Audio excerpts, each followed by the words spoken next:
Est-ce que l'intelligence artificielle nous rend idiots? C'est une question qu'on commence à se poser sérieusement, puis qui mérite une réponse quand même assez honnête et transparente. C'est un article du Journal de Montréal qui m'a particulièrement interpellé. C'est est-ce que l'intelligence artificielle nous rend moins intelligents? Pas au sens littéral, mais au sens de notre capacité à réfléchir par nous-mêmes, à mémoriser puis à raisonner sans assistance. Il y a des chercheurs en sciences cognitives qui s'inquiètent d'un phénomène qui appelle la décharge cognitive. C'est le même phénomène qu'on a observé avec le GPS. Tu sais, dans le temps, là, puis moi, j'étais un vieux de la vieille, là, moi, j'ai été représentant des ventes sur la route quand j'avais 20 ans et j'avais mon vieux Purdy.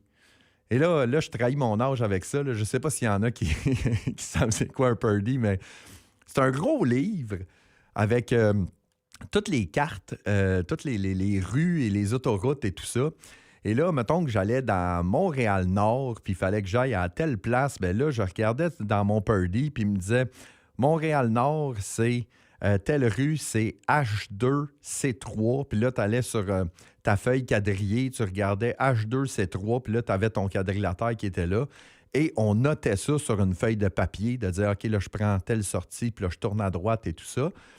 Donc, les gens, aujourd'hui, il y a des études qui ont été faites que les gens qui utilisent le GPS régulièrement, bien, ils ont moins de volume de matière grise dans l'hippocampe, qui est la région du cerveau qui est liée à la navigation spatiale et à la mémoire. Donc, ce que ça veut dire, c'est qu'ils ont moins le sens de l'orientation qu'avant.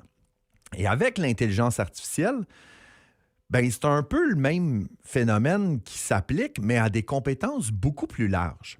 Si on délègue l'écriture à ChatGPT, la recherche à un outil comme Perplexity, à la réflexion stratégique à un outil comme Claude, qu'est-ce qu'on conserve?